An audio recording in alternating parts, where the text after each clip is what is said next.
And I think we're live. Hold on, let me check. I mean, if someone could give me a thumbs up that I'm live, that would be dope as I settle in here. I've got my tea with me. I think we're set up and good to go. Actually, I should have this blown up first so we could chat first, and then we can get fully started.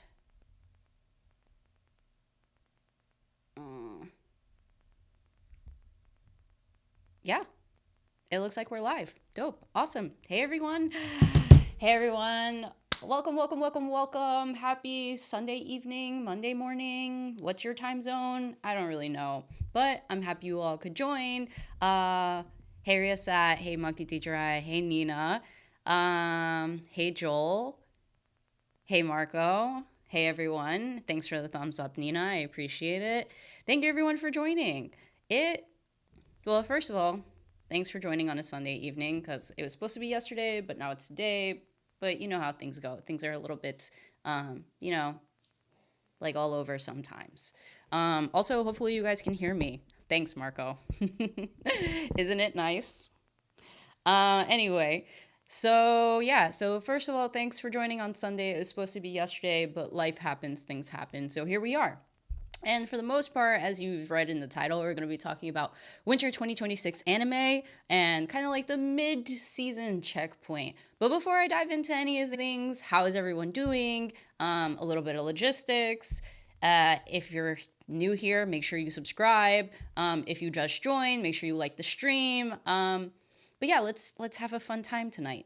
And hopefully we can have this will be a fantastic start to the week. What is everyone watching this winter season? I'd love to know that. Is anyone reading anything new? I will say that I just re-picked up because I tried reading Ichi the Witch when it first came out. And for some reason, after like a couple of chapters, it didn't really like hit me. But I'm giving it another try. And so far, it's like settling a little bit better. But you know how things go.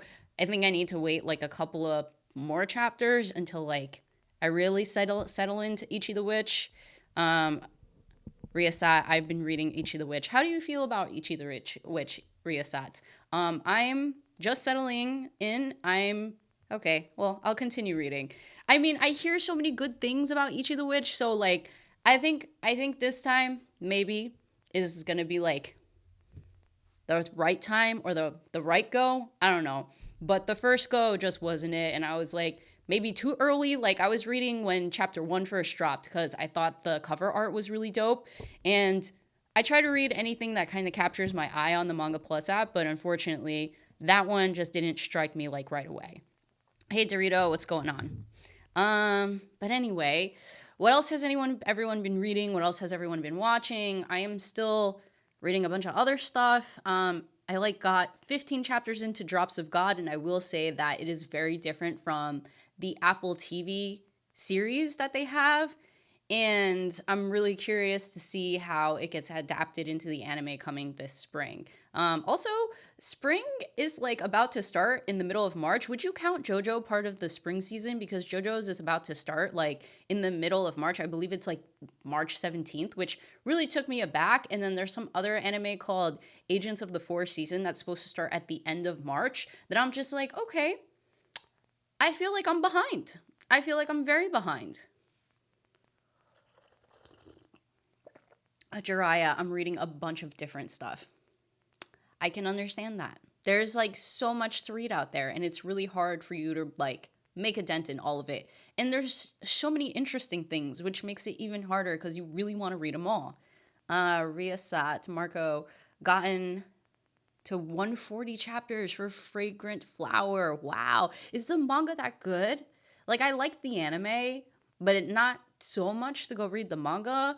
But they both seem like really beautiful art style wise. And I like the fact that it is like very minimal drama. It's like low on the drama spectrum. I think that's what I enjoy most about that. Hey, Aaron, how's it going? Thanks for joining the stream. But yeah, again, everyone, if you're just getting here, make sure you like the stream. If you are completely new here, make sure you subscribe. And if you don't know who I am, I'm Mel, the host of Annie Mel, where we kind of shoot the crap here on lives, but when it comes to our long-term content, we try to keep it a little bit informational and analytical when we can. ALF24. It is Real Madrid, wrong side. See?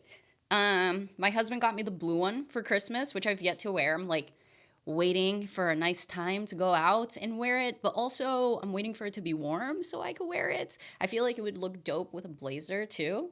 So yeah, that one maybe I'll wear on a stream after I give it a wear outside. Ryasat says, I've also been reading Togen Anki, Blue Box, and Dorihidoro. Okay. I mean, I hear good things about the Blue Box manga, and honestly, it seems like a super duper slow burn.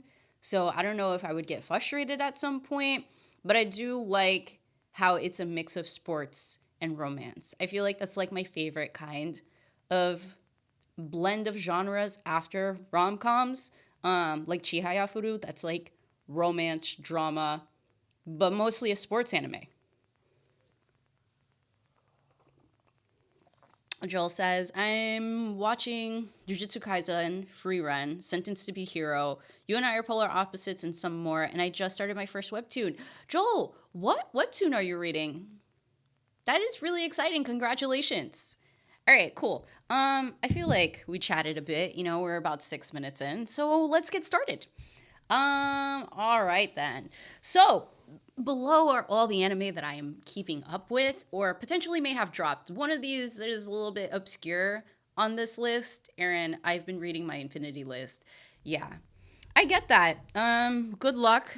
I hope you start to make substantial dents in it, as well as everyone else, because I'm sure we all have really lengthy lists.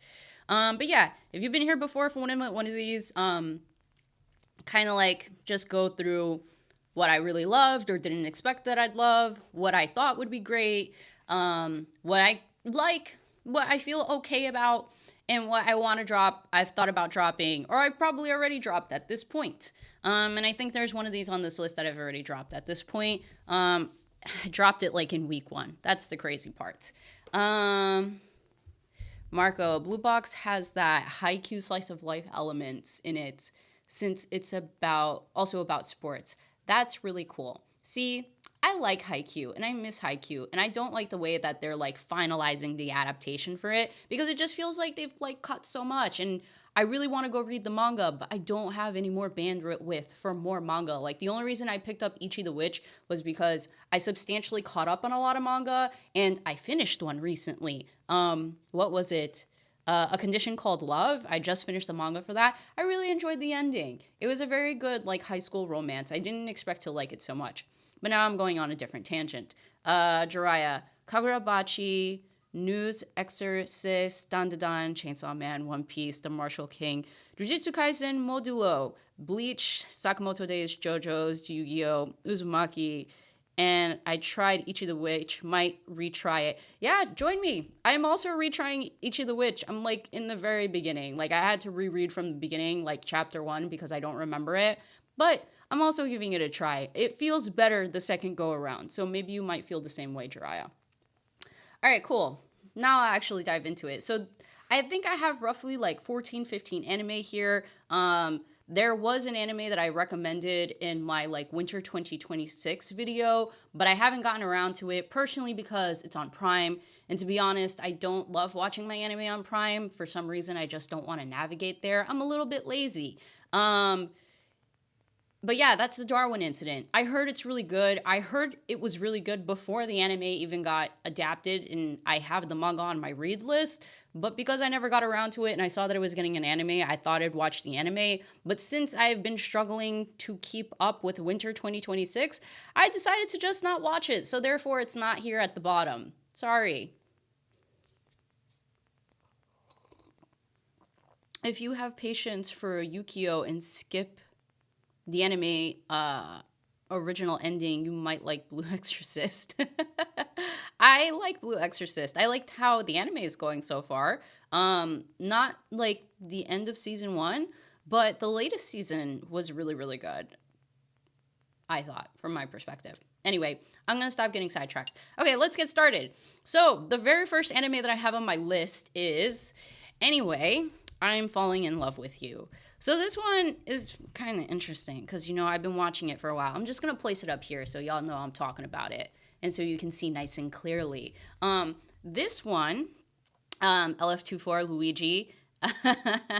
You and I plus Hungry Brett have been talking about this on Threads for a while. For those of you who aren't on Threads, this is one of those anime that I've just been like just chatting about and posting my feelings on a weekly basis because it's just really interesting. Think quintessential quintuplets, but the reverse.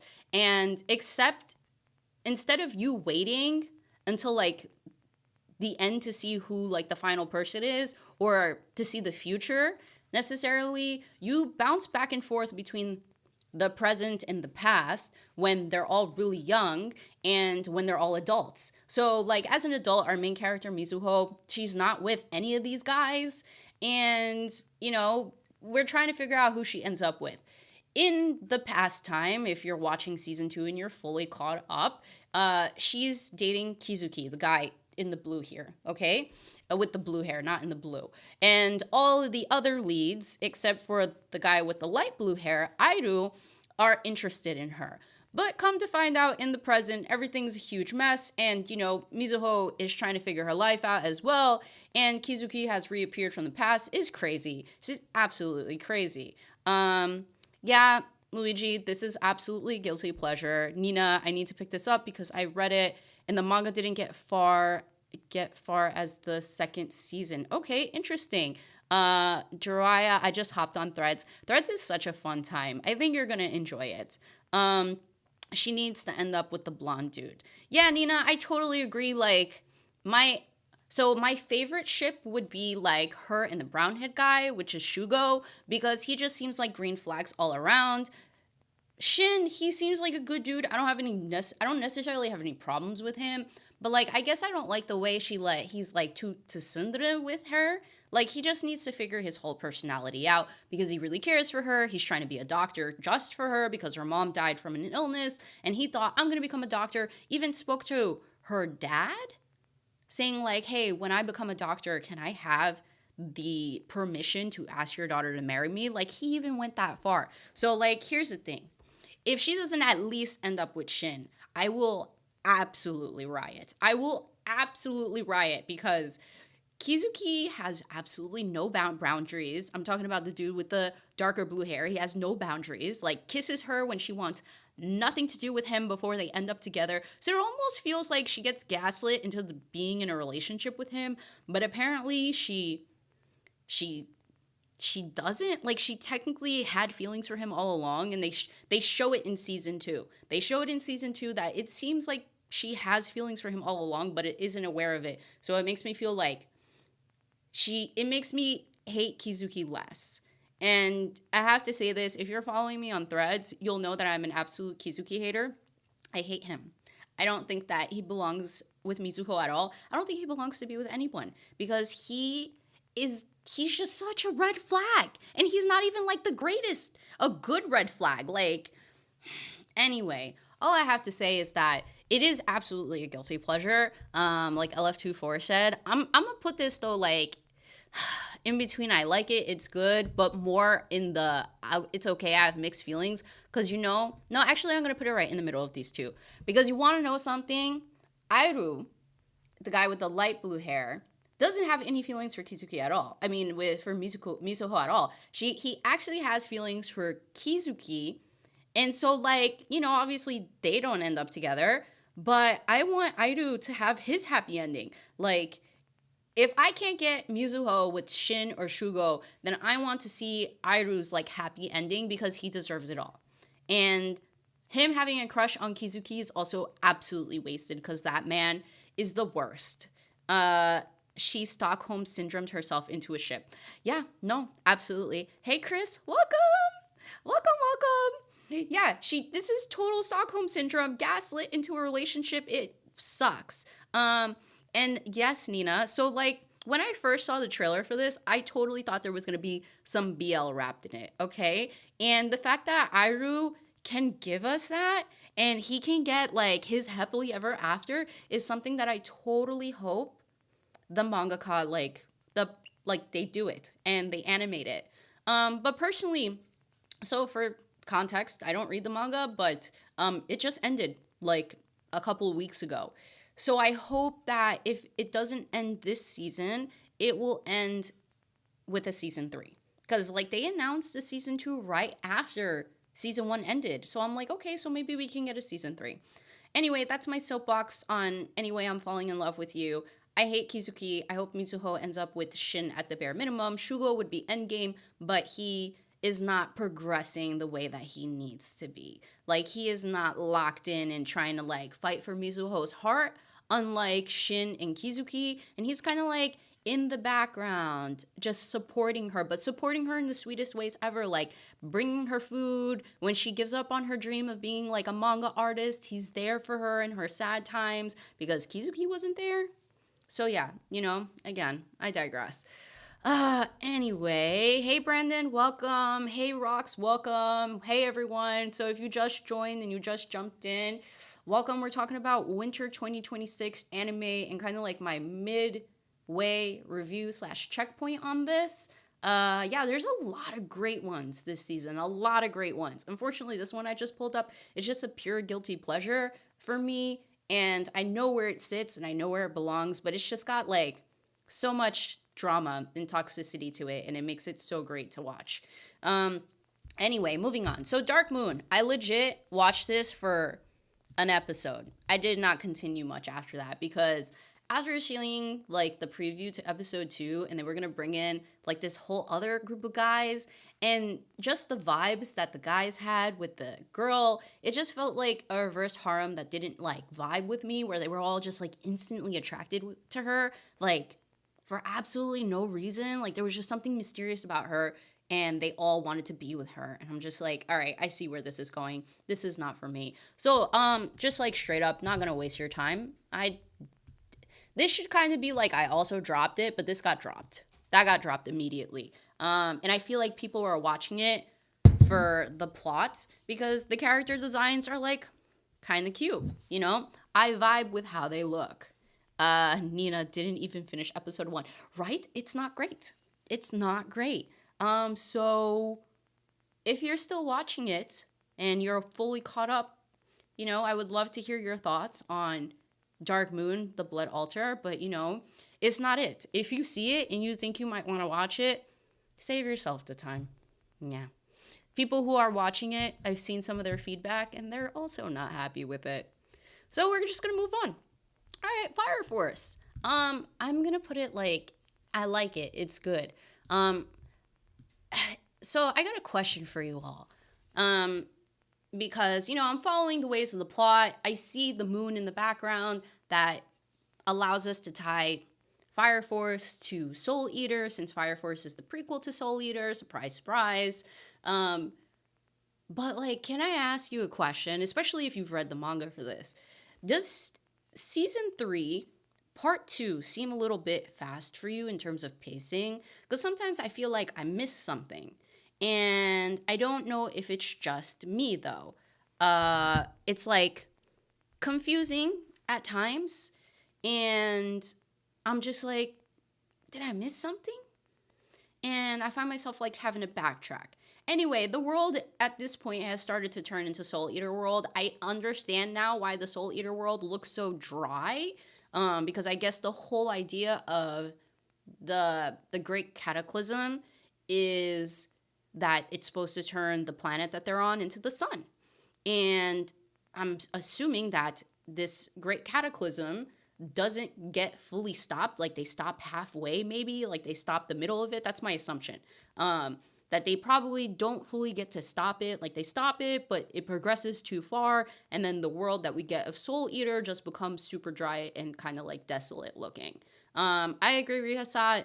Soul Eater does need a remake, especially after all of this and after they said, hey, Fire Force is basically the prequel to Soul Eater. It's crazy. Yeah, they said they would do 88 chapters of the manga in 13 episodes. Yeah, that's just stupid to me. I think that anytime or most times when you see like a part one and a part two to something, you're gonna like, I feel like something absolutely goes wrong in those moments instead of just giving me the final season. I don't know. It's been good though. Like the animation has been fantastic. It's been a fun time. I've been enjoying seeing like, the progression of how we're low key gonna end up in Soul Eater world. Um, for those of you who've seen Soul Eater, did you see the cameo of Excalibur? That caught me off guard. That was really funny, and really cute. Uh, Joel, it is fast. It is fast. It's absolutely fast. It's ridiculous. Hey Raz, thanks for joining. It is. They've compiled 70 plus episodes into 13 chapters. I wish they expanded it further. Yeah, it's been a long time since season 2 to season 3, right? So I wonder if they just kind of were like, "Hey guys, we need to wrap this up.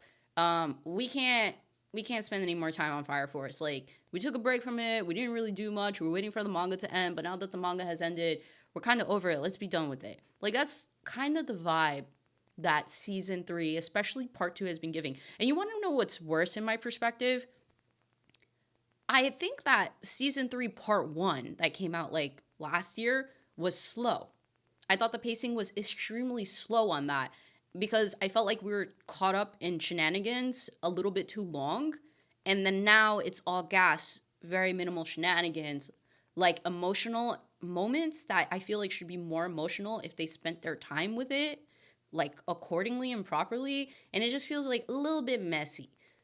I think both parts are good. I've been having a good time with it. But my problem is that if you were going to spend so much time with the shenanigans in part 1, couldn't we have like allocated the episodes a little bit better? I don't know. I think that the production distribution on this doesn't make sense. Rocks, I haven't watched season 3 yet and was waiting for it to fully drop. Yeah, I would just wait at this point.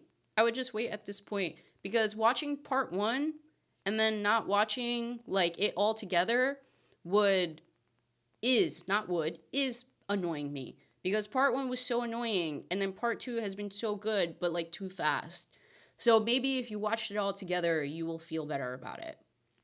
That's kind of like what I have to say about Fire Force. But it's been good. I like it. I like seeing the progression of things, the whole meta like explanation of like the previous world and then the world before it and how it got to their world and how we're going to potentially get to the world of Soul Eater. I would love to know who all of the respective ancestors are for like the characters that we see in Soul Eater. All right, moving on. Frieren. What do I say about Frieren? Frieren has been super chill this season. Super chill, like more chill than season 1. Because I feel like we've gotten a lot less flashbacks with season 2 than we did with season 1. And with season 1, I will say I like felt more emotions because there was so much like happening, but also we got a lot more episodes. This one has just kind of been like really fun to watch. Like, I'm gonna put it like more under I like it is good, with a smidge of great as expected, because I think we all had high expectations for Frieren, considering like how amazing season 1 was. And I think season 2 is like equally or kind of good in similar respects, but for like different reasons. Like, some of the fight scenes have been good. It hasn't been frequent, but it's been good. I like the relationship building that they're really doing with Fern and Stark, finally. Like, the way that that's developing. I like seeing Frieren in a different light. It seems like she has more to offer. But you know what? As I'm saying this, maybe I'm going to put this here. It's like a soft great as expected, just because we only have 10 episodes. Like, that actually makes me really sad. They're just like, "Oh, we're only going to do 10 episodes." But I think that, they're doing it well. It's just like a good time. Every time I watch Frieren, it's to heal me from Jujutsu Kaisen. But you know what? Jujutsu Kaisen hasn't been hurting me this year. So we'll get to that eventually. But you know what? Frieren heals me from? You know what Frieren really needs to come after? Like, it comes before, like, Hell's Paradise for me, in my perspective, because I binge watch most of my anime over the weekend. So I need this to come after Hell's Paradise, because Hell's Paradise has been the one hurting my feelings. And a little bit of Oshinoko has also been hurting my feelings. And I feel like Trigun and Vigilantes are eventually going to hurt my feelings very, very soon. So, regardless of that, yeah, Frieren has been doing great, to be honest. It's been doing fantastic. And the latest episode just had me like giggling, absolutely giggling. Like they were like, yeah, Frieren, so you owe us like 300 years worth of money. Like you are in super duper debt to us. And she was like, bet, I don't want to do this shit. I don't want to work. So I'm going to help you guys hit the lottery. So she helps the miners because they basically sentenced her to 300 years in working in the mines. And she just was like, yeah, you know what? I'm going to help you guys out. I'm going to clear my debt. Finds an absolute motherload of silver, like pure silver ore. And they were just like, all right, so your debt is free. And you have Fern and Stark like waiting for her. I don't know how many days it's been waiting for her, thinking of ways that they're going to break her out of the mines because they cannot wait 300 years. Like Frieren, she's an elf. She can live. I don't know how long she can live for. But all I know is that was absolutely practically impossible. Not practically, it is clearly impossible for Fern and Stark. And the idea of them waiting 300 years for her in that one town as she mines in that one cave endlessly is absolutely insane. I will say that I like hardcore laughed that episode. Yeah. I forget how funny Frieren is. So if you haven't started watching Frieren at all, I highly recommend it. Season 1 is fantastic, and Season 2 does great things like in its own right. It is sad that we're only getting 10 episodes, but considering that the manga has gone on frequent hiatus, and I think it's currently on indefinite hiatus, it's kind of understandable why we didn't get much more, especially considering I think Season 1, which was 28 episodes, I totally forgot that it was 28 episodes. I thought it was 24, 28. That's crazy. And considering it was 28 episodes, I think that, this makes sense. Anyway, watch Frieren. It's freaking fantastic. I did a video like, I want to say almost 2 years ago, comparing and contrasting the different themes that you encounter in Frieren and Full Metal Alchemist. If you want to check that out, shameless plug. All right, cool. Let me catch up. What are you guys saying? Yeah, Riasat, love Frieren. Rocks, now we're talking. Joel, Frieren is so good. LF24. Frieren does simple things so well. It does simple things amazingly. Anime Deggins, welcome. I've been loving season 2. Hella loving season 2. The vibes are immaculate. The vibes are really good. Monkey D. Jiraiya, haven't watched Frieren or Hell's Paradise, like, at all, or just, like, this current season. Anime Deggins, I think this is covering a shorter arc too, yeah. Yeah, I think that's why it's done the way that it does. They're doing it the way that it's happening because, like, at this point, if they were to continue any further, it enters, like, a completely different arc, and I don't think they have enough material to cover, like, in one season. So it just didn't make sense logistically, and I think that's the same thing that's happening with Medalist, but then Medalist is also getting a movie. Anyway, we'll get to that. Hanakimi.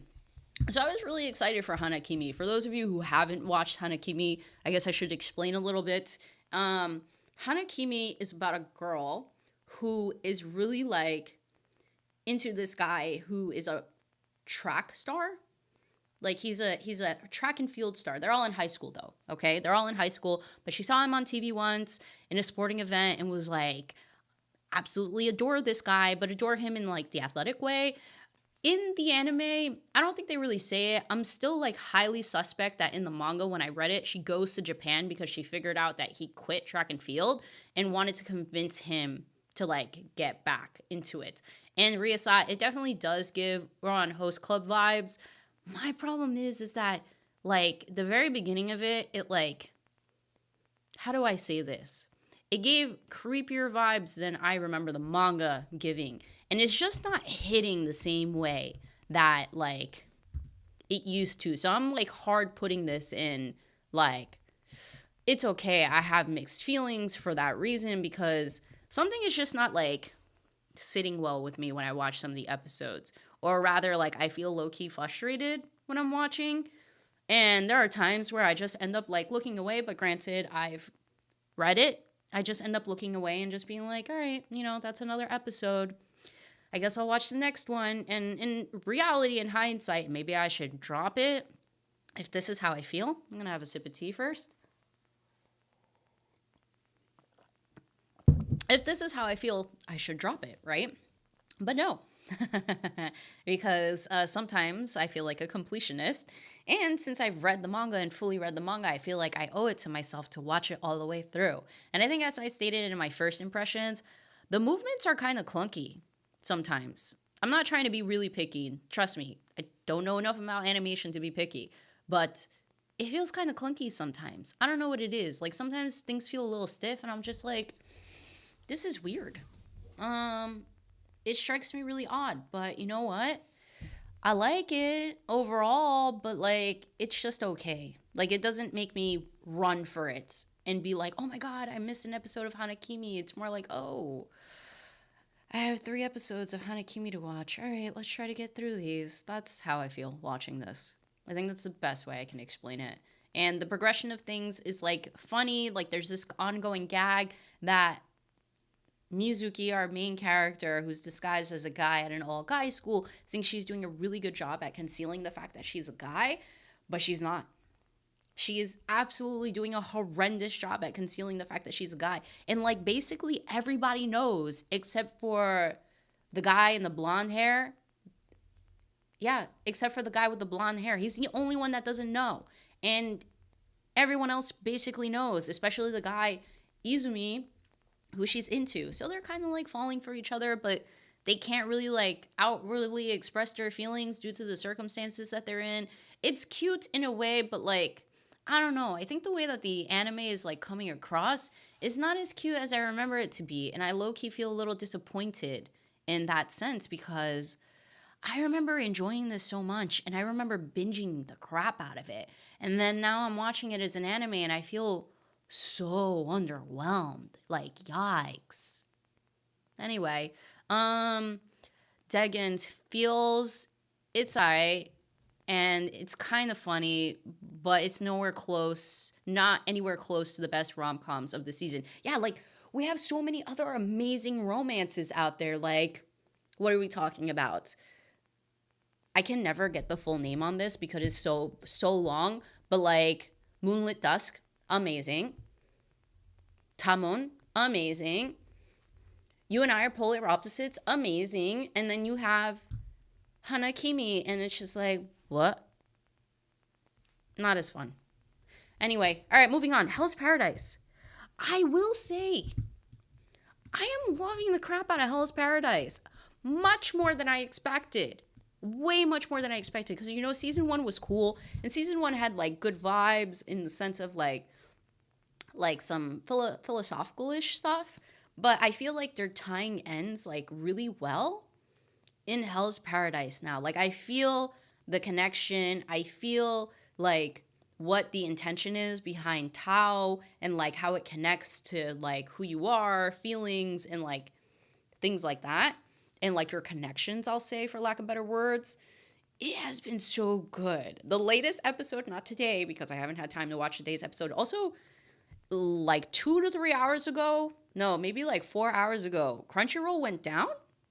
I don't know if anyone tried watching in the last couple hours, but like Crunchyroll just went down.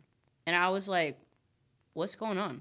I'm trying to watch the latest episode of Jujutsu Kaisen because I missed 2 weeks ago and we had a recap episode this past week and it just kind of like crapped out on me. And I was like, yo, what's good? What's good, Crunchyroll? Like I had to take to Threads and Reddit because I don't have X, and just be like, yo, what's going on? And people were like, yeah, Crunchyroll is saying like I need to subscribe and I'm already subscribed. Like I already have premium membership. What do you mean tell me to have premium membership? It's crazy. And then it just stopped. But yeah, it's been so good. Like I'm loving the characters, like the ensemble of characters so much more. So much more. And like the new characters that they introduced, like the Asaimon that came to the island, I can't wait to see more of them. I'm assuming we'll see more of them in season 3 because this is giving 3 seasons and then it's done. Like, that's the vibes that I'm getting, because they've already went into heist mode and they're like, all right, guys, tonight's the night. We're going to go get the elixir. And I'm like, wait, hold on a second. We're going to go get the elixir and we're going to face off against all the Tenzin? Like, that's crazy. Like, where'd the plot go? The plot went really fast. Like, season 1 was a good build up, and then season 2 was like, yeah, we're going hard at this now. We're just gonna explain a little bit of Tao to you guys. We're gonna have them train a little bit with each other, but we have some people who have mastered it already, so we don't need to go hardcore with the training. Yeah, Hell's Paradise has been so good. Riasat, some of the scenes in Hell's Paradise are like WTF. Absolutely, like, they have been really good just animation wise. Like, of the 3 dark trio that Mappa has been animating, obviously they've been doing a stellar job with JJK and Chainsaw Man, and I felt like season 1 was, they did their thing, but you know, it didn't stack with JJK and Chainsaw Man. But then with season 2 they came correct. Like, they came overly correct, but not in a bad way. They came amazingly. And the story of Hell's Paradise is also like doing its job in season 2. So, I mean, that's why I have to say amazing. Like, more than I anticipated. Because we were going into this, I was excited for it, but I wasn't like super excited for it. The ones that I was really excited for was Oshinoko, Frieren, Hanakimi, believe it or not. Like, those were my 3. I was low-key excited about JJK, but I will never tell you I was excited about JJK because the fandom makes me want to hate it sometimes, but I don't hate it. I just hate Gege because he does things that makes me upset. Anyway, Raz, Hell's Paradise is pure unadulterated fire. Gabimaru is underrated and one of my favorite anime main characters. You know what? Preach, man. He is like so balanced, and I like to see what he's going through. Like, it's dope. I love it. I love seeing like his progression, low key. There's something about him, just something really awesome about him. That explains why I couldn't log in and it was being weird, Chris. Yeah, apparently they went down. Roz, Crunchyroll wasn't working for me earlier today either. Okay, so I guess it really was down. It's not just me. LF24, it's a little wild how some of the Tencent improved their Tao, though. Oh my god. I don't know if I wanted to. Can we talk about that real quick? So, like, yes, the way that the Tencent improved their Tao is like through, how do I say this? Sexual stimulation, sexual encounters, like entanglements. Yes, let's go with entanglements. They enhanced their Tao and improved their Tao through entanglements. That caught me super off guard. I think the anime heavily censored whatever scene was happening because I don't quite believe that the manga I don't quite believe that the manga may have like censored it out, and I kind of want to go searching for it, but I also don't. Nonetheless, if anyone who's read it, please just let me know because I'm curious. But it felt a little bit like the anime had to censor whatever was about to go down. Anyway, Joel, yeah, it went down. I was watching Konosuba with my friends and had the same problem. Not on my phone, though. And this is why I need to start watching Crunchyroll on my phone and not my TV or my laptop. That's wild. Joel, I still have not started season 2 of Hell's Paradise yet. I think that if you have a moment to start it, I would start it. Like, absolutely. Okay.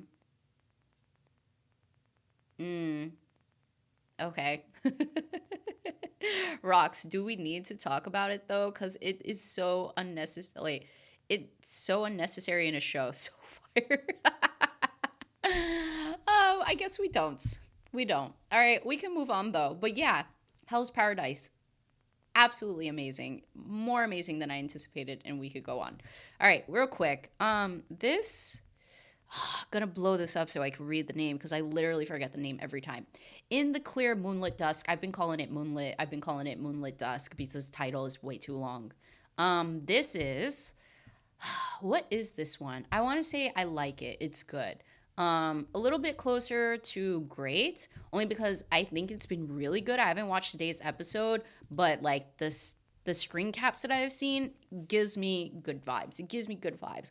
I like this one because it doesn't feel like the overly typical romance. Like they start dating kind of right away, but trial dating, which I find appropriate considering Yoi Chun, the girl, has never really like dated a guy before in her life, and she's actually never had guys be into her because they think that she's a boy most of the time, and because she has very like boyish like looks, or like more masculine features, I don't know what you want to call it, guys don't really approach her for that reason, despite her being called a prince and her being like known for being really handsome.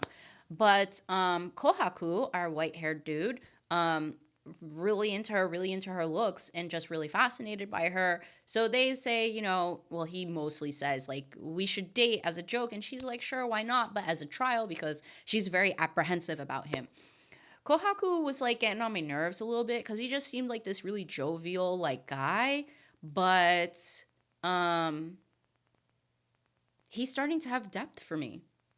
And I'm very happy about that because I thought we were only going to be with like Yoi and her like stripes and like her difficulties and having to deal with like someone who has feelings for her for the first time when she's never like encountered this ever before in her life. She's never had a boyfriend, she's never had any of these things. So I thought it was just going to be her, and I was going to be annoyed because we're only getting something one-sided.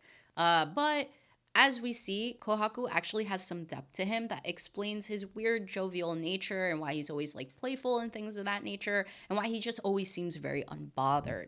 But then you start to see he gets kind of bothered because the second male lead gets introduced, and I'm like, vibes. He's also equally as beautiful. Like, why is every character so freaking beautiful in this anime? And I know that the manga is offering the same beautiful quality in art because I've seen some of the manga screen caps for Moonlit Dusk, and it is chef's kiss delicious. But I'm gonna put it under I like it, it's good, because I think it's a fun time. I think that both characters are producing some depth that I like. I won't say great as expected because I mean, I expected it to be just generally good. And I don't think it's fantastic, but I think it's a really good watch. It's like very solid. I was going to start yesterday, but I made the husbando bracket with Chris and Nina instead. Understandable, Joe. Priorities. Joel trying so hard to set us up. I feel like that's what he does so well with the brackets, though, Nina. LF24, they're beautiful because they're princes. Yeah, I know they're all princes, but it's just like crazy how beautiful they are. But it's not just them, it's sometimes some of the like other characters, like Kohaku's friends, they're kind of cute looking too. So, you know what? I think there might be something to just the art style in general, and the animation studio is doing a good job at making everything pop beautifully. Bonus points for Suda Kenjiro voicing Yoi's dad, because, I love hearing him in any type of anime, and her dad can get it. Absolutely. I feel like we've reached the halfway point through this list. How many have we gone through already? 1, 2, 3, 4, 5, 6, 7. And we have 8 left. Am I seeing that correctly? Holy crap, I'm watching 15. All right, then, cool. Oh, here we go. Beloved, beloved JJK. How many people are enjoying JJK this season? I feel like my favorite episode so far was Maki just decimating the Zen clan, even though I think I got spoiled on that too. But you want to know something? Yes, Nina, dad is daddying 100%. 100%. You know what it is. Anyway, going on. Yeah, JJK this season has been interesting. I thought, they were going to continue to hurt my feelings, and I'm sure they will later. I thought they were going to continue to extremely hurt my feelings after the Shibuya arc, after season 2. There was just so much devastation in season 2.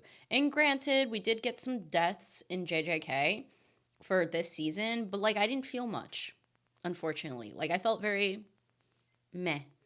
And one question I keep asking is, when are we starting the culling games? Because this whole arc is called Culling Games Part 1. And I get it. It's part one. We're getting a part two. When? I don't know. But we're getting a part two. But my question is when are the Culling games starting? Because we have 7 episodes, okay? We have 5 left. What are they gonna do in 5 episodes? Like, when is this going to pop off?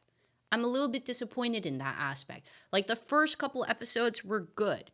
And I also have to say, the episode with all of the text, I think it should absolutely be criminal and banned for there to be that much text to read, along with reading the subtitles. It should absolutely be criminal. I was chatting with somebody on IG and how they said they watched this first 3 episodes in theaters, and then the rules popped up and they were watching it subbed. And you know, when you're in the movies, you can't pause that, because when I watched that episode, I paused it. I paused it a bunch of times and threw it back a bunch of times and watched it a bunch of times, because there was absolutely zero way for you to watch that episode with the Culling game instructions in sub unless you can read Japanese. Actually, even if you can read Japanese or if you can understand Japanese, there was absolutely no way that you did not pause that episode a minimum of 3 times. And if you're saying you didn't, you are absolutely lying to me. You are lying to me. And you must be expert pro level in Japanese. I'm just saying.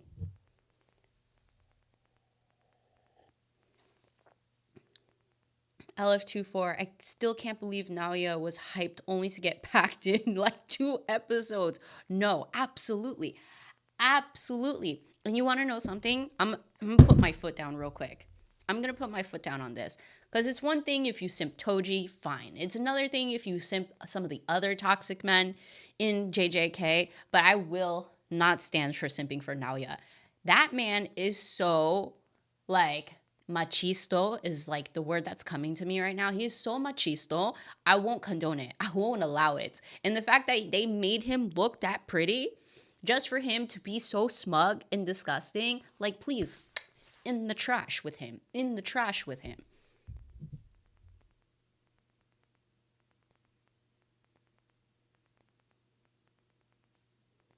Joel, I just watched the dubbed for that episode. Did you not like pause it? Because even with the dub, they had to have subtitles for the instructions, right? Nina with the laughing faces. Rox, where is Nina at? Look, to each their own. To each their own. But Naoya, he has to come with some extra special skills for someone to tolerate whatever he was putting down. I'm just saying. But right, let's put this somewhere. I'm gonna put this under. Oh man, I guess I'll put it under great as expected. As much as I throw hate down for JJK, and to be honest, it's mostly due to the fact that the fans spoil everything. That's number 1, and number 2 is the writing. I don't think Gege is a good writer. I think he has good concepts, but I don't think he's personally a good writer, because I think he often gets lost in the sauce, in like whatever he's trying to concoct. And I think he's good at cooking. He's good at cooking, but then I feel like he stops cooking halfway through, and then you have like an extra rare steak. That's how sometimes JJK writing in the plot feels like. That's the best way I can articulate that. But nonetheless, I am enjoying it solely for the beginning. Choso is chosoing, and I love it. I like currently simp the crap out of that man. And what was my third one? What is my third one? I don't know what my third one is, but I'm just enjoying JJK. Let's just say that. Is it lagging? Am I lagging?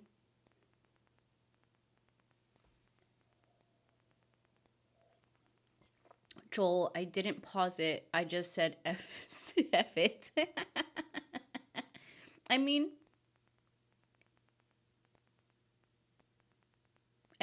yeah, it was hard to watch. Absolutely hard to watch.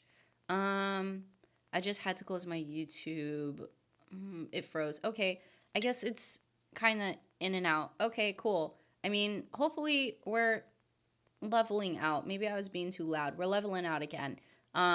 This has happened to me while watching other live streams. It's like YouTube crashed on me when I guess it was just me. I don't know. Also trying to monitor on the side. It doesn't seem that laggy. I don't know. Hopefully it improves. I'm not seeing any lagginess on my end. Okay. All right. Maybe it's the app. Damn. Don't tell me that's about to go down because, like, first Crunchyroll, don't tell me now, like, YouTube wants to go down. I heard YouTube went down a few weeks ago. I can't imagine YouTube going down. Like, I can imagine Netflix crashing. I can imagine, like, Crunchyroll crashing. I can imagine every other app on this planet crashing. But the idea of YouTube crashing just, like, seems way too strange. Maybe because YouTube's been around way longer than everything else. All right, cool. Medalist. You guys, if you know what I'm about, Medalist is queen. It is queen. It wins everything. It trumps everything. Season 2 has been really, really, really good. So if you know me, I like a good sports anime. If you know me, I like a good edutainment anime, so educational entertainment. In this one, this specific season, if you like the Olympics, if you're gonna miss the Olympics, especially figure skating, and let's say you just watch the Olympics, Raz, don't put that out there. We don't need everything crashing at once. I'm sorry. I just had to mention it. Okay. I won't put that out there. Apologies. Okay. Medalist has been on its game. I will say if you watched season 1 and enjoyed season 1, they upgraded the animation for season 2 solely for all of the figure skating and ice dancing we were going to get. But yeah, going back to what I said, we have so much in this in season 2. We get other skaters. We don't get a lot of time with Inuri. And you want to know something? That's fine because they spend a lot of time explaining, like, the rules of figure skating. Like, I've been watching figure skating since, I don't know, maybe high school. Because when you watch the Olympics, you watch figure skating. Like, yeah, I watch some of the other sports like skiing and bobsledding. Joel, we need a curling anime. I would watch that. That would be super dope. Like, if I could get an anime for almost every single sport in the world, I would watch it. I watched an anime on indoor rock climbing. It wasn't fantastic, but I enjoyed the crap out of it solely for the fact that this was a different sport. And it's a sport that, like, usually doesn't get a lot of publicity, right? Because the sports that always get publicity are like soccer or football, depending on whichever country you're in. American football, even though I think that only has one anime in my opinion, or in my head. Baseball, you know, the Japanese love baseball, so there's definitely a bunch of baseball anime out there. Basketball, like some of the most well-known sports anime are basketball anime. So, you know, let's get a curling anime. There's a water polo anime. Remain. I enjoyed that. Where's the season 2, please? I need it. LF24 Medalist was so good that I read the chapter that I think covered part of season 2 at Katsukan. It's so lit. Okay, actually, now that we're talking about the manga, if you are caught up on Medalist, I enjoyed a bicycling anime. Nina, I need to know the name of this bicycling anime because I will watch it. Actually, I may have seen the name of that anime, but I will watch it. Is it like Yoamushi Pedal? Is that it? I feel like that may be the one you're referring to. And I think I have that on my, like, saved on Crunchyroll to go watch. I also have the running anime that I need to watch. I did finally watch 100 meters, so I will get to creating a video on that soon. I haven't written down my thoughts, but I enjoyed it so much. Uoto, I think that's the creator of, like, 100 meter and Orb. He might be potentially my favorite mangaka of all time. I'm currently reading 100 meters because I just need to see it in, like, its raw form, in its original state. Anyway, so going back to Medalist. So if you are caught up on Medalist, and I'm going to try really, really hard not to spoil it. If you are fully caught up on Medalist Season 2, watched up till episode 4, Episode 4 of season 2 has had minor complaints from manga readers. I low-key understand why. The complaints are unnecessary, but I understand why. So season 4, episode 2 of season episode 4 of season 2 reorders the way like things are done. Rocks, layman's terms, we need more sports anime, please and thank you. Yes, it's as simple as that. We just need more of it. But nonetheless, so that episode, something kind of happens in it. In order for us to get like Inori's like seamless routine, it is completely uninterrupted in the anime, which I think is important because I think they would have lost people. In the manga, in that specific chapter, and I'm going to say it was chapter 20, I believe. In the manga, in chapter 20, I think it's like volume 6, they are interrupting Inori's like whole routine to explain different aspects of her routine. They're explaining the turns, the flips, they're explaining like how effortlessly she skates and how her skating looks so beautiful and amazing to everyone, mainly because her coach is an ice dance coach. Most of the kids that are coached within Medalist are coached by other competitive ice skaters, figure skaters, which is very different from ice dancing, apparently, you know, and they kind of explain it in the anime, the difference between these two. I love it. They also explain how her perfecting certain moves, instead of just being good at them, she's excellent at them, how it adds to her points. And I was like, wow, for the first time ever, I understand ice skating. I understand why they give bonus points. I understand why they give negative points. And I understand the base points. And now when I watch figure skating in the Olympics, I understand it tenfold. Like, that's amazing. They also explain, like, the order and sequence of all of her different terms and how, like, this is impacting her routine. And, like, from the untrained eye, it looks very simple, but in reality, what she's doing is absolutely amazing. So yeah, that's why I think people from the manga were like a little bit disappointed in that, because they missed a lot of context that was so important to like why Inori was so amazing in that episode 4, like her routine. And then they just kind of like jumped ahead through the rest of the story and didn't mention some of the important stuff. Like another important thing was that her sister used to figure skate, right? They mentioned it in like season 1, but they never really mentioned how good her sister was. Like her sister was so good that other figure skaters who are still skating knew her. Like, and I think some of the coaches knew her that were in the same arena for this competition. Like that was like important. So just association between them. So yeah, you know, that episode was absolutely stellar. Season 2 has been great.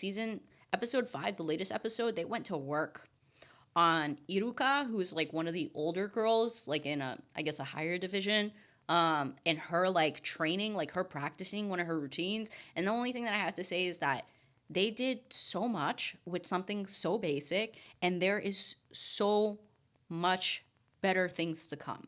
Now, and I think the reason why this is only 9 episodes, again, crying, sad face, this is only 9 episodes because after this point, Inori is going to go through a bit of a training arc. And after that point, I think it's All Japan's. They are making All Japan's the movie. That's what I believe. They are making All Japan's the movie so that you can see everything that's supposed to happen in one seamless sequence. Because I actually think that's really important. And I actually like the fact that they're doing it. I'm just going to say that. And I'm going to leave it right there. And now I'm going to hop off my medalist soapbox, or else I'll stay on it forever. All right, cool. Oshi no Ko. So I have to admit that I was behind on Oshi no Ko because I finished the manga. Because I finished the manga, I knew it was going to happen. And I haven't watched the latest episode, but the latest episode is a little bit heavy, and the episode before that was a little bit heavy. Are you going to spill? Sorry, I'm opening another drink. And you could hear that, can't you? Ooh, that was loud. ASMR? Anyway, so Oshi no Ko. You know, I want to say it's great as expected, but I'm loving it. And because I've been behind on it, I've been binging the crap out of it. I don't think Oshi no Ko is designed to be binged because it hurts the soul. This season is quite possibly my favorite arc in all of Oshinoko because it really hits hard on the dark side. Um, Ryasat, they should do an anime only ending for Oshinoko. The manga's ending was ass. You hated it? Dang. You know what? I was extremely hurt by the ending, and I'm not going to say what happened. I was extremely hurt by the ending, but I will say I understand. Was it necessary? Absolutely not. Could we have gotten a different ending? Absolutely. Were there other ways to end it? For sure. But I think Asakusa Sensei or Akasaka Sensei just was like, you know what? This whole story is sad. It started off sad, so I'm gonna end it sad. Here you go. Bye. And they signed off. So I'm gonna leave it at that. But overall, I think that this arc though is one of my favorites because it dives into like the darkest aspects of the entertainment industry. Like we've seen some pretty dark shit up until this point, but this tops the cake. Like this is like I want to say the cream of the crop when it comes to Oshinoko because they talk about unfortunately some really sensitive stuff. How do I say these things without saying these things? Like this is not good per se, but it's one of the less horrible things in this season. And one of those things is being directors taking advantage of their power and status and basically, you know, SAing women or trying to SA women. That's one of them. So I just take that, okay? There's a lot of that though in season 3. Not you physically seeing it, but implications of it and like a directional aspect of it. So it's like heavy in that sense. And Aqua, if you know, he thinks that the person who, you know, unalived Ai is no longer around, this person being his father, and, you know, he's living his peaceful life. Unfortunately, we all think like Aqua to be in denial, and we've got Dark Ruby going on. I don't know if Dark Ruby is creepier or just as creepy as Aqua was in season 1 and season 2. It just feels like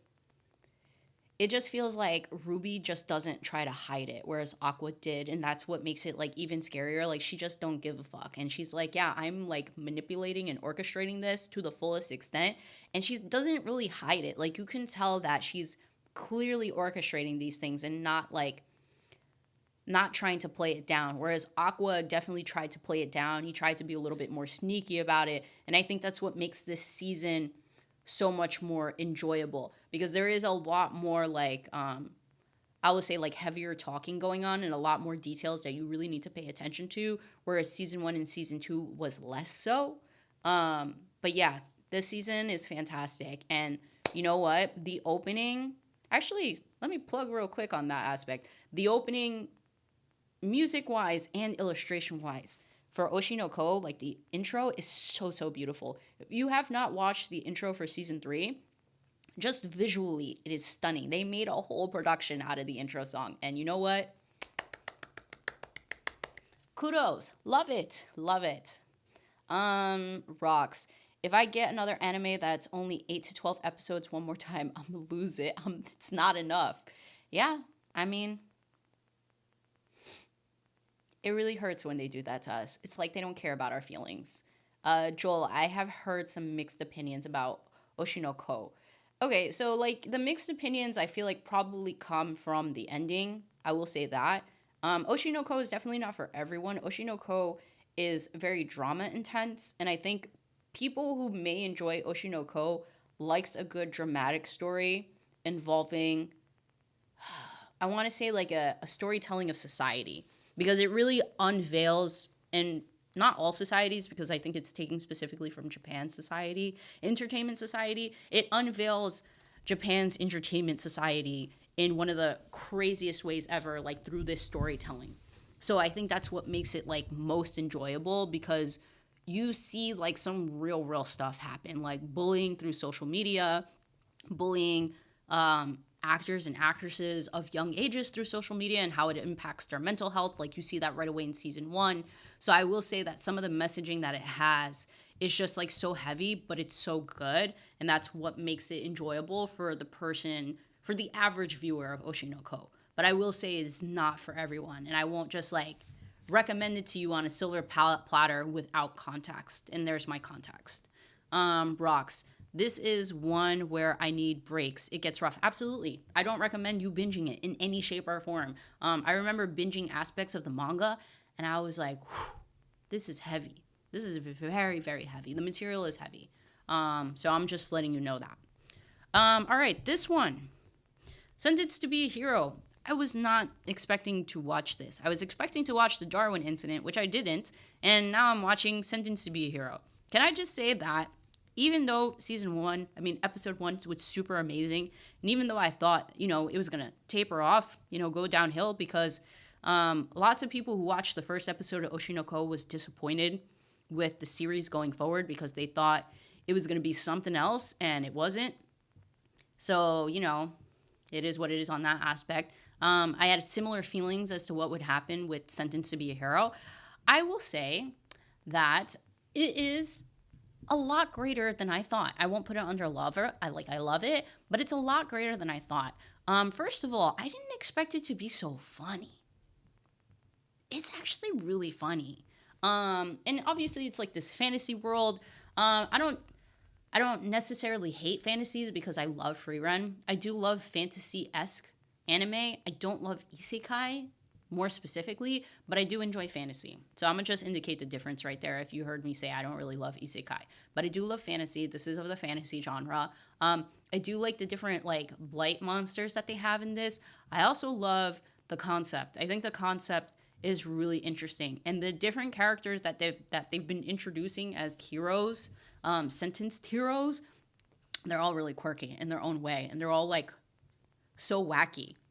I love the characters first and foremost for this anime. If you're looking for a weird, funny cast, but also like some good action and some different animation, I like not super unique because there are definitely other animes with this type of style of animation, but you don't see it often is the thing. If you're looking for something different and you have not watched like Sentenced to be Hero, I'm gonna recommend it for that. The premise is different and interesting. The story is fun to follow along to. I like the characters. The characters is what makes the story even more fun. But Silo is a cutie too. Silo is absolute cutie. So he'll keep me around. He will keep me around. I found it really fascinating that when you become a hero, I guess you can't be married or anything like that. But he has a fiance. And he had a fiance, I guess, before he got sentenced to be a hero. And Homegirl is like, you're still my fiance. That moment was absolutely hilarious. So if you haven't watched it, I hope you watch it. It's really good and something else to talk about if you watch it. LF24, the action scenes in this show, it's a lot of fun. It's it's an absolute riot seeing the action. Because Xylo is just like, all right, man, I guess I'm doing this. But you want to know something? In reality, he genuinely is a hero at heart because most of the people who are supposed to be the real heroes of their society, they don't want to do anything. They're like real hot bums. Like not hot in the sense of like cute looking, but they're bums and they don't want to do their jobs. Jiraiya, I keep losing Wi-Fi at my house because snowstorm. Yes. Oh my God. For those of you who are under Blizzard Watch. We are currently under Blizzard Watch in New Jersey, but it's not that bad. At least it doesn't seem that bad. We have like snow that's like as thin as my pinky nail. That's how much snow we got. It's probably been more windy than anything, but there's not much going on by me. But I'm sure other people have it worse. So stay safe out there. Jiraiya, I need to watch this still. I think you would enjoy it. Knowing from what you like to read, I think you would enjoy it. I believe this is I believe the original material for this is a light novel. So, I'm not going to say go read it because light novels are a little bit different from reading manga, but this is good. I enjoy it. Mel, you sound like Nina, Mel.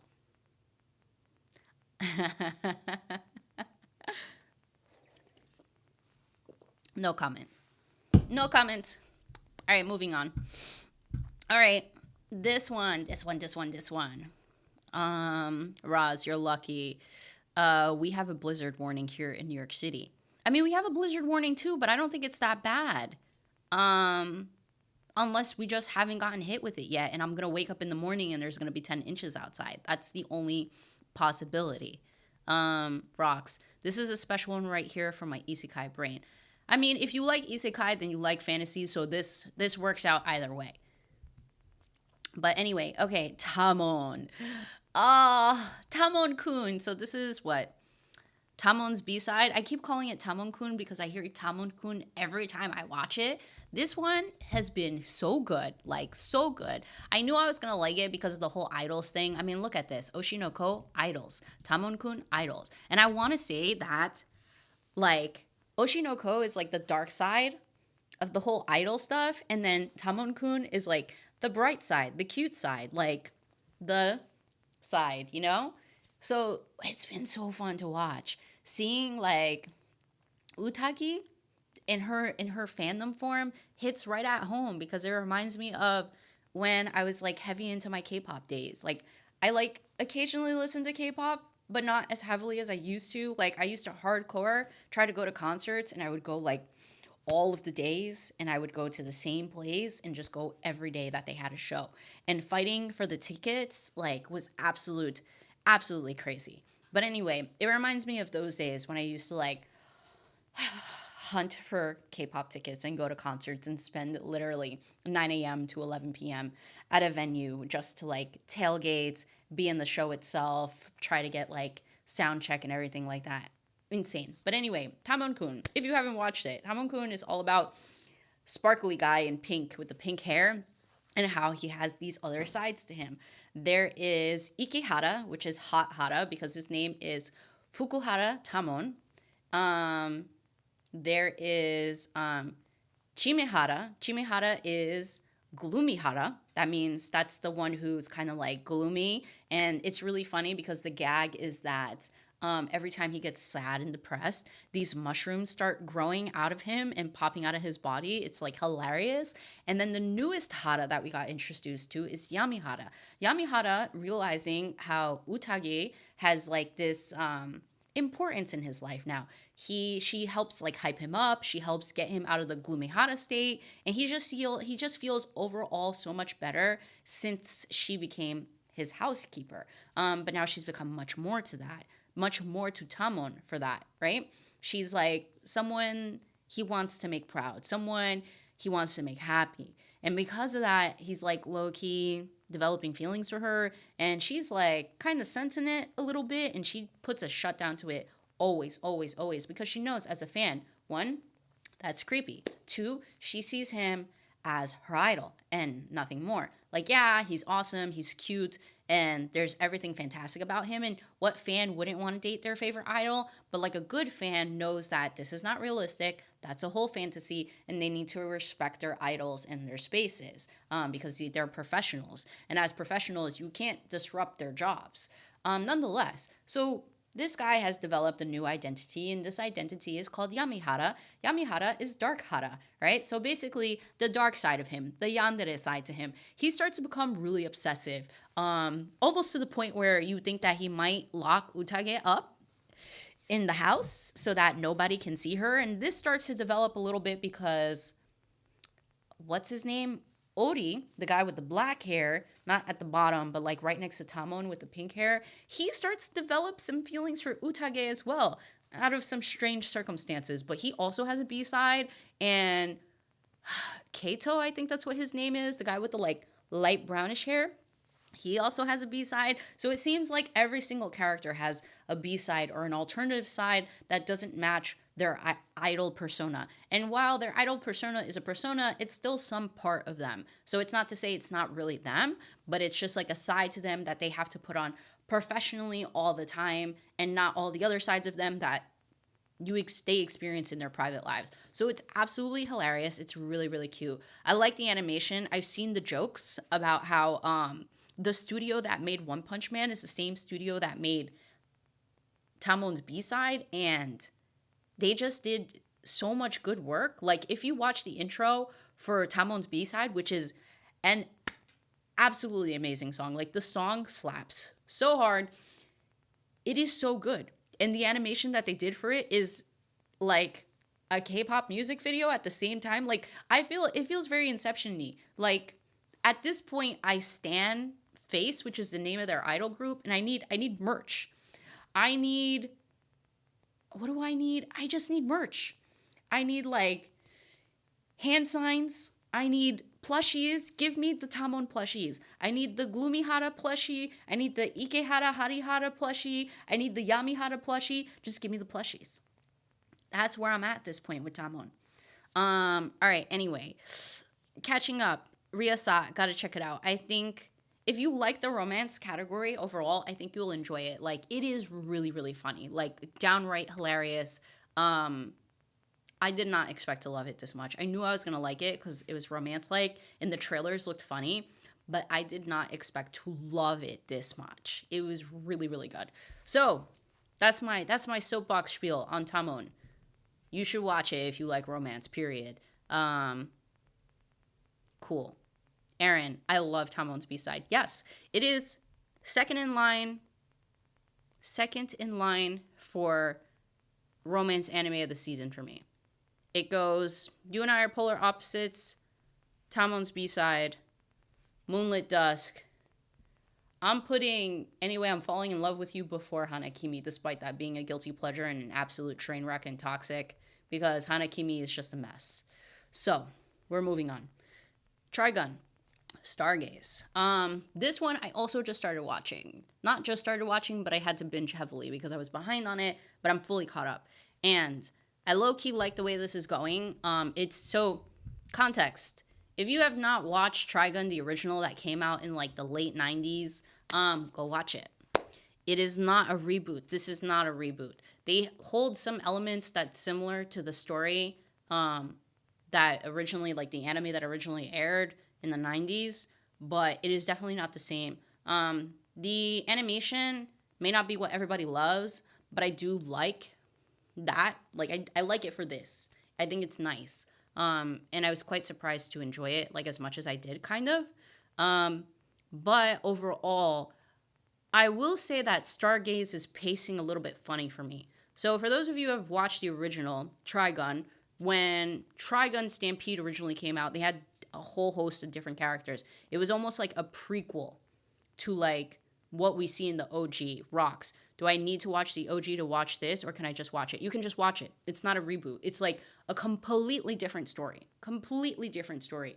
And I do have a friend who's like really, really, really, really, really into Trigun. We did a Trigun video back when I was like first starting Animal, like in the beginnings of my channel. And I had him on for that because he's so into Trigun. He convinced me to watch Trigun the original. I really enjoyed it. And then I was like, dope, they're coming out with a reboot. And then I was like, wait, this is not a reboot. This is something different. These are characters that I didn't see in the original. And now I'm curious about the manga. So I kind of have to reach, all of this to say, I have to reach out to him and ask him, so what's the deal between this, the OG, and the manga? Because I'm sure they are all different, right? Anyway, here we are. I loved Stampede. Stampede was fantastic. It was very action-packed, I will say. Trigun Stargaze is a little less action-packed, but it feels a lot more emotional, especially the beginning of it. Trying not to spoil it because it seems like some people have not watched Trigun Stargaze. They introduced some new characters that are in the original, like Millie. And Millie is supposed to have like this connection with Wolfwood, who's the guy with the big cross on his back in the image. And it just doesn't feel as natural in Stargaze. So I'm curious as to that, if that will develop a little bit better as time goes on, or maybe the relationships don't develop as they did in the original. And I think this is why it's very important for me to state again that this is not a reboot, it's a completely different story, very original, but with the same characters and very new elements. But overall, like, I'm enjoying it. This is the last part, so I'm really curious as to see how they will end this, because it feels like they're rushing to the end. Like, it started off some way, then there was a reunion, and then the climax started hitting. And it feels like we're about to hit the peak of the climax, and then we're going to be done with it. And now I'm like, wait, this feels a little bit too fast. This is not enough. Like, I feel like there should be at least one more season, or can we get like at least 4 more episodes? Because this just doesn't feel like enough. Overall, I'm enjoying it a lot. Animation's still really good. Story is a little bit less cohesive, like the first part, Stampede, but I'm still kind of able to follow. I would pay close attention while watching it for that reason. But yeah, that's my spiel on Trigun. If you have time to watch the original, watch the original. I will say this iteration of Trigun is not as humorous as Trigun the original. It's definitely its whole different element and things like that. So I'm gonna just say that. And if you've watched Trigun the original and also are watching this, then you may have a similar opinion and may see what I'm seeing. Riasat, love Trigun. Yeah, man, it's really good. I see why my friend loves it so much, because there's so much to the characters. Like, the characters have, our main characters, who are the heroes, have their own dark sides. Then the villains or the antagonists, they have their own light sides. Like, you see that some of them are not villains because they want to be villains. Some of them are victims of circumstances. So, like, it feels very impactful in that sense, like the story of Trigun, because it doesn't always feel like the antagonist is antagonizing for, like, reasons that we may suspect. They're antagonizing because life is hard. And I think that we can all empathize with something like that. All right, we're like closing in on the end. Like, I guess you don't see the last 2 that I have. Like, I just pulled up Vigilantes, and the last one, and you and I are polar opposites. So let's run through Vigilantes real quick. I am confused about Vigilantes season 2. Not in a bad way, just confused. Because when we first start season 1, we're introduced to Koichi, and that's kind of why I have the image that I have here. We're introduced to Koichi, right? Koichi's our MC. He's trying to, like, be a vigilante because he wants to use his powers to help, but he doesn't have a license, and his power doesn't necessarily, like, do much, right? But in season 2, what we see most of him is that his powers are, like, slowly developing. Like, he's figuring out new aspects of his abilities, which is cool. I love that for him. But it just feels like that we're not getting a lot of screen time with him. We figure out what happens to Knuckle Duster at some point after he disappears in the beginning of season 2, and I'm enjoying his side quest. I'm also enjoying the lore that we got, because they took one episode and they dropped massive lore on him. And I was just like, so you guys are going to just drop massive lore on Knuckle Duster and not tell us what's up. And when you watch it, because I'm not going to try to say it, when you watch it, I think you'll instantly connect back to the main story of My Hero Academia, because they do have some of the villains that we see in My Hero, and you're like, holy crap, this makes sense. Damn, that sucks. So this one's kind of funny, because I was in the beginning like, oh, what's the deal? Why aren't we seeing much of Koichi? But you want to know something? We're currently in Aizawa Sensei's backstory when he was in high school, and, like, kind of what happens to, like, them when they're younger, and why I guess he is the way that he is as an adult. Man, let me tell you, they got me, like, feeling a little bit emotional. I'm happy that they're exploring his backstory here, because we didn't get the backstory in My Hero, the main story. But it's kind of, like, striking me a little funny, and I'm waiting for the ball to drop on this, because I'm trying to understand the connection of Aizawa Eraserhead to Koichi's story and how they're connected, aside from the fact that they're from the same neighborhood. And it seems like Aizawa kind of, like, grew up in that neighborhood, or currently lives in that neighborhood, and is, like, a just up and coming hero in that neighborhood, not really, like, big time. Like, I mean, he is big time, but maybe not as big time as in the story of MHA. Let's just put it that way. Overall, like, I love seeing, like, them as kids, and, like, how they ended up being the way that they were, and, like, the traumatic event that shaped them. Like, seeing Yamada, like, as a teenager is, like, really hilarious. So, I mean, it's really good in a different way, because I expected to see Koichi, and we're not. And I'm like, I was a little bit confused and slightly upset about it. But then I was like, okay, seems like we're trying to build something here. I'm curious to see what we're building. So I'm going to give Vigilantes the time to build what they're trying to build, because I feel like they're really cooking something here. Joel, I was thinking about reading Trigun just because the deluxe volumes look good. They do look good. My friend bought her husband, the same guy who's really into Trigun, the first like deluxe volume. I think it's Maximus or something like that. Um, and it's really cool. Like I saw it in person, I say, wow, this is actually really dope. Like I don't have time to read Trigun, but if I did and I had the space, not the space, but the shelving, let's say the shelving for heavy books like that, I would totally buy it and read it. LF24, what do you think of Shirakumo? Oh, the guy with the blue hair. So that's the guy who eventually becomes, what's his name? Wow, like MHA just ended, so like, damn, can't believe I don't remember his name. The guy who has the warp ability. I will say that I like that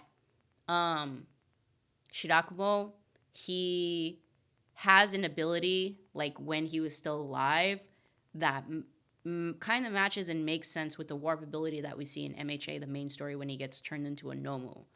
I like that. I found it very interesting that his character design, when he's like in hero mode, like his costume or his outfit, is like Goku's. I wonder why. Like he has the staff, and I'm talking about Goku from like Dragon Ball. Not Dragon Ball Z, but Dragon Ball when he's a kid. So he has the staff and the Nimbus, and I was like, huh, is this Goku? This must be a call out to Goku, especially because in the first episode of the flashback, or the second episode of the flashback, they're fighting a villain that releases like gas that looks just like Majin Buu, and I'm like, what are the coincidences? Anyway, I don't have strong opinions about him. It's like really interesting that he's like the most comedic one in the group. He just seems to be like the light between the three of them. And I could see how Eraserhead just became more of a Debbie Downer, or maybe more positive. I don't know. Like it really can go both ways. After Shirakumo like gets unalived, because there's something here to him. Like there must be a reason that his character is like this, and why the group dynamics and these two people change once he's unalived. But aside from that, I don't have strong opinions on him. Like I think his character is the way that it is, and you know, it's going to be interesting to see what happens in the next episode, because I really think that's going to be the last episode of the flashback. Then we have to come back to the present, and hopefully they'll tie in the story a little bit. So I'm gonna leave that at that. All right, very, very last one. You and I are polar opposites. So when I first saw this, I was like, this is giving not just like Tani and Suzuki getting together, but other characters. Can I just say, I am loving the crap out of this. I hope season 1 finishes everything, because I need to see it all. I don't want to wait for a season 2. I need to see it all. But if there is a season 2 and they have that plan, I will gladly take it. I will wait and I will take it, because it is so like drama free. It is so effortlessly good. Suzuki with all her crazy facial expressions, all her crazy thoughts, and just like her in like this, I don't even want to call it chibi mode. It's kind of like chibi mode, but she's kind of like something else at the same time too. It's just so fun to see her and Tani be together, how much they like just talk about their emotions with each other, how healthy their relationship is. Because you know what? Most of the high school relationships in anime just aren't that healthy. There's so much toxicity, there's so much miscommunication, it's so annoying. But it's really nice to see like this anime. And it's just so lighthearted. It just makes you feel good. So I'm really happy that this comes out on Sundays, because you know what? This is actually where my relief is. My relief is this from Hell's Paradise, because Hell's Paradise looks like it's getting ready to break my heart. Again, I haven't watched today's episode. I've seen some screen caps, and I'm telling you, they're looking to break some hearts this season, and I'm not ready for that. So this has been great. It's super hilarious. I feel like there's not much I can say about it, because it's just such a fun story between Suzuki and Tani, and then some of the other characters. Like you got Yamada, who's the guy in the middle and the back, and he's got a crush on a girl, and he's trying to make it happen. But things are a little bit weird, because the girl is kind of awkward, kind of quirky, and she doesn't know how to like build connections with people, because she just doesn't have a lot of social experience, and I love it. And he's just like, I'm gonna keep trying. And it looks like he's finding his way. Hopefully, in the like latest episode that came out today, he's making his way and connecting with her. And then some of the other characters who may not be in relationships are building friendships together thanks to Suzuki and Tani getting together. And some of them are just polar opposites of each other, you know? So it's really, really nice and refreshing to see an anime like this. Like, personally, it's like a 9 out of 10 in terms of romances, just for the simple things. But yeah, that is my list, and that is how I'm categorizing things. Um, yeah, if there's any that you haven't watched on this list that piqued your interest, I hope that it does and you get the opportunity to watch it.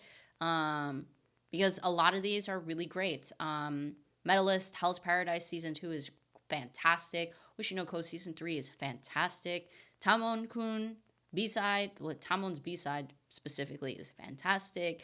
You and I are polar opposites is fantastic. Like, I don't say that enough, like, when an anime is fantastic. So these are, like, they have blown all of my expectations out the water or have completely met my expectations to a level of huge love that, you know, at some point I wasn't expecting, but like low-key expected. It goes both ways. Marco, Mel, is Dandadan's current arc a bad week-to-week read? I was thinking about catching up, but I've been seeing that some people are frustrated with the recent chapters. Yeah, I would binge read up until like 160 something, maybe. And then I would take a break because that's where we got the 1 month break last time. It is getting better.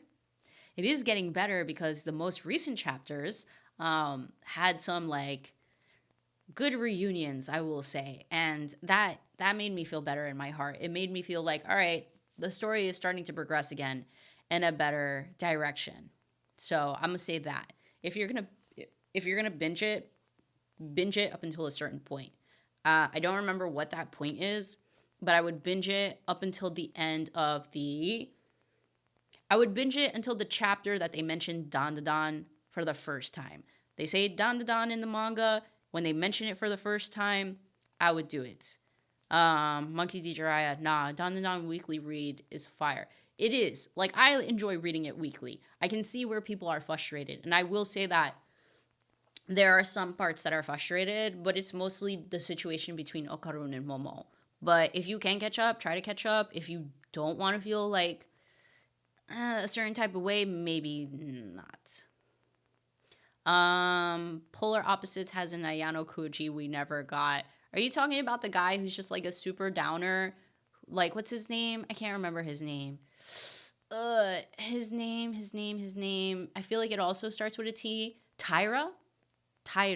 I think that's his name. The guy who's on the far right side. He also kind of low-key looks like Ayano Koji. He's just like a super negative pessimist. LF24, you and I are polar opposite. Screen caps and gifs that you can pull are really fun. Yeah. I mean, almost every single moment has a gifable moment, or is it GIF? It's a GIFable moment. Yeah, whatever. It is a GIFable moment. And you will find yourself like wanting to screen cap everything because like every facial expression can express an emotion that we have all felt in the weirdest and funniest ways. But yeah, anyway, that's my spiel. That's my soapbox. So if you haven't seen any of these, I hope you feel enticed to check them out. This has been fun. We've been going for an hour and a half now, which is low-key what I budgeted for. I low-key budgeted for an hour and a half because the last stream we did was 3.5 hours. And you want to know something? That was too long for my liking. That was way too long for my liking. I did not expect to go that long. It was really fun. Don't get me wrong. I had so much fun with you guys that night. But I was beat. Like, I full-on crashed and was sleep-deprived the whole weekend because it just messed my whole sleep schedule up. So this was good. Hour and a half. Solid. But yeah, let me know if you're going to watch any of the ones that I mentioned. Let me know if there's any that I'm missing that I could watch, because to be honest, I can't watch anything else. I cannot watch anything else. I cannot budget for more viewing time because this right here was hard. It was hard. But you want to know something? Ooh, real quick, because I really wanted to talk about this and I forgot to talk about it. So, real quick, the opening songs for this season. I need to know what people's opening faves are because my fave openings definitely are Hell's Paradise. Hell's Paradise opening has been fantastic. It looks like I'm a little bit laggy, so sorry guys. Hell's Paradise opening song, fantastic. Baby Metal, I've never heard of them, but it hits. But also they have Tatsuya Kitani. Love it. Love it. What else hits? What else really hits? I mentioned earlier, Tamon-kun, Tamon's B-side, the opening song. It reads like a whole K-pop song. It reads like a music video. It is awesome. It is such a bop. Such a bop. I think you'll love it. You and I are polar opposites. You and I and Polar Opposites intro song is so good. Just like the anime, it is top tier quality. I see some chatter about JJK opening. Yeah, JJK has always been solid. Like season 1, amazing. Season 2, both season 2 songs, amazing. JJK 0, amazing. King Nu has done 3 songs for JJK at this point, and they're all amazing. All amazing. You know, Marco, I thought about singing Aizo on this because it's such a hype, but I don't think I can. When I figure the lyrics out, I'll come back and sing it for you. Promise. Hanakimi. As much as I am not enjoying the anime, the intro song, it hits. It is such a bop. It is so good. And then a surpriser because episode 1 did not have the intro song for To Be Sentenced to Be a Hero. And I don't think Sentenced to Be a Hero has an ending song. So Sentenced to Be a Hero, if you haven't watched it, has been doing something like interesting. And that interesting thing is that their song, whether it's the opening or the ending, it either comes in the beginning or it comes at the end. It never there's never another song. There's just the one. And it's done by Spy Air, the same group that did one of the Haikyuu songs that everyone loves. And it's kind of dope. And the visuals that go with it are kind of sick. So I highly suggest if you're not watching Sentenced to Be a Hero, at least look for the intro song, which I think is called Kill the Noise. That one was a sleeper for me. It snuck into my faves. I think I mentioned my top 5 which were Hell's Paradise, Tamon's B-side, You and I Are Polar Opposites, Hanakimi, and JJK. All of their opening songs, fantastic. But then you've got this sleeper, which is Sentenced to Be Hero, Kill the Noise. Amazing. And then real quick, the ending song for Fire Force, genius. Did you guys notice that the ending of Fire Force, visuals, is the same ending as the first part? So the first part of season 3, the ending song is a different song, but the ending, why am I blurry? There we go. The ending has similar visuals except with the firefighters, Fire Force people. In this one, it's all of the white clad, and it's a completely different song. But the way that they keep stacking up and they keep lining up, the sequence of people showing up and how it's done with the background and the art is the same. It's the same, and it is so dope. It is so dope. So if you haven't noticed, watch the ending song from season 3, part 1 for Fire Force, and then watch the ending song for season 3, part 2. Obviously, they're different songs, but I think at the end of each ending song, in the middle, it's supposed to be Sho and Shinra that match up. So it's dope.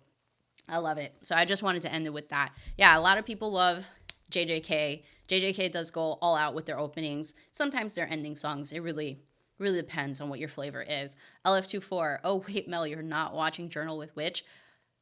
I decided not to subscribe to Sadness this season. I decided not to subscribe to Sadness. I read the synopsis, I watched the trailer, and I said, this is giving emotional breakdown. I don't think so. And I've seen the amazing buzz behind it, but I don't think I'm going to make my way around to it, unfortunately. As much as I would love to add more to my list, this is literally my bandwidth and more. So much to the point that spring 2026, I'm trying to pare it back. I'm trying really hard to pare it back. JoJo's dropping in March. is hurting me right now because I think it's going to be week to week, and I can't binge it, which hurts because if I could binge it, and since it's coming out a little bit earlier than everything else, I could get ahead and then still have space for other stuff. Because spring 2026 is looking rough. Is looking really rough. Like, I don't think you understand how rough it looks. Like, I just need to read the list to you real quick of what I have so far. Like, obviously there's no video, but I need y'all to know like how deep the list has gotten for spring 2026. Here we go. JoJo's Part 7, Steel Ball Run, Agents of the Four Seasons. And I think I'm watching this because this is from the creator of Violet Evergarden. So you know I'm going to cry. Daemons of the Shadow Realm, which is from the creator of Full Metal Alchemist. So great, more stuff. Witch Hat Atelier. I don't know how you pronounce that in English, but it's a French word, so I'm going to pronounce it like that. Sorry. That one has only got amazing vibes, and I've been wanting to read the manga for a while, so that one I will be watching. Marriage Toxin. I don't want to watch that, but I am reading the manga for it, so I'm gonna watch it. Why do I do this to myself? Hey Derek, welcome to the stream. Yeah, we're low-key at the end of this, but you know what? I'm still here. I'm gonna end the stream, but I'm still here because I need to tell you about this next season coming, because I think it will break me. If this season didn't break me, this season coming will break me. Classroom of the Elite, Season 4. Really? Is that actually coming out in spring? Did my eyes deceive me? Because it seems like it is coming out in the spring. Along with JoJo, Witch Hat Atelier, ReZero, Season 4. Didn't we just get ReZero? Like, every single anime that I used to watch ages ago, like I'm talking about like ages ago, suddenly they all have Season 3s and 4s. And now here I am being like, holy crap. My watch list has multiplied because I watched the earlier seasons and now I'm stuck watching new stuff and older stuff that suddenly has new stuff. Like, why did that happen? Rocks, need JoJo Part 7 ASAP. Don't worry, it's coming like in less than a month apparently, but it's going to be week to week, which cannot fathom. I cannot fathom. Monkey D. Jiraiya, I'm starting Hell's Paradise right now. Does that mean Crunchyroll is working again? I guess they figured it out. Derek, Fire Force, JJK, and You and I Are Polar Opposites are my openings of the season. Yeah, those are fantastic. LF24, I guess we're not touching grass this spring. I am very scared for summer. Because sometimes summer is light and then sometimes summer is heavy. And I'm convinced the producers and the studios of Japan want us to be unhealthy because I'm trying to go outside and they just won't let me. They just won't let me. They don't want me to be healthy. They don't want me to get my vitamin D. They don't want me to be having like activities outdoors. I'm convinced. Here's more. Dr. Stone, Science Future, Part 3, the final part. Oh my God. What do you mean? The last season, absolute last season of Dr. Stone is airing in the spring as well. Here we go. For those of you who did not love it, but I need to complete it, is beginning after the end. I don't know if it's part 2 or season 2. It's one of those. I don't know what the marketing is for that, but it's continuing. So I gotta watch that. I watched season 1 of Yozakura Family. That's coming out with a season 2. But you want to know something? I don't know if it will be on Hulu because Hulu fucked us with Medalist. They were supposed to get Medalist and they didn't get Medalist until recently. Like episode 1 of Medalist, just for the sub, they don't even have the dubbed, which is even more criminal. Just for the subbed is now on Hulu. It took them a whole month to get the rights, it seems, because they were out here on X being like, oh, we don't have the distribution rights. Meanwhile, Disney is out giving Medalist for free like candy all around the world except for the United States. So if you don't live in the United States, congratulations, you had access to Medalist. I did not. So unfortunately, I had to do the things that I don't want to do and should not be doing because it's not good. But since Disney and Hulu decided to fuck us on that, we had to, sail the 7 seas like Luffy does. Liar's Game. Liar Game specifically, sorry. That's getting an anime, and that manga came out ages ago, but I heard it's fantastic, so obviously it's on the list. Akane Banashi. Akane Banashi, that was my latest video. It's getting an anime. You don't understand how hyped I am about Akane Banashi. Akane Banashi is a fantastic read. Like this, the arts, the storytelling, Akane as the main character, all the other characters, everything is just so freaking good. Like, Akane Banashi is a 9 out of 10 for me. It's a 9 out of 10 for me. It's getting an anime. What am I doing? Like, what am I supposed to be doing with myself? When do I get free time? Mao. That is from the creator of, like, Inuyasha. So, I'm gonna read. I mean, I'm gonna watch it. And then they have the special from MHA More. Hopefully that'll be just one episode so I don't have to be stressed about it. And then Drops of God, as I said. Drops of God, Apple TV show I'm watching. Drops of God, I started reading the manga. Did you know Drops of God has over 400 chapters and then a sequel that's 200 chapters? It's about wine. I don't know how they managed to do this. And this manga came out like 15 years ago, I feel like. I think it's about 15, not 15, maybe over 10 years ago. I can't quite remember. But it came out over 10 years ago. I'm going to say that. That's getting an anime this spring. That is looking like 1, 2, 3, 4, 5, 6, 7, 8, 9, 10, 11, 12, 13, 14, 15. 15 anime that I currently have slated on my list. And I cut some already. So I'm looking to cut more. If there's anything that I can cut, someone please send help to tell me what I can cut. Because right now I am desperately looking to cut more. That is currently what the situation is. All right then. Yeah. Finally, the end of Dr. Stone. It's been a long time coming. I'm looking forward to the ending. I have not minded their parts. Their parts have not been bad. It would have been hard for them to do it all in one season. And I get why they did it in parts, because this basically is the last arc. But I'm really ready to see the end, too. I also need more completed anime on my watch list, because it is getting really hard seeing shows that didn't get seasons for ages to then get seasons for them to continue going for a long time because the manga is not done yet, like Blue Exorcist. How did that happen to me? I don't know. I really don't know. So many snacks, so little time.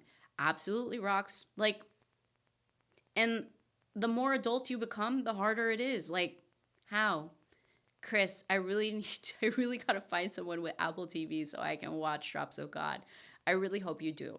I think if you're really into wine, what's interesting is that Apple, because it's Apple and they have Apple Maps, I can't find the link anymore, but I'm looking for it.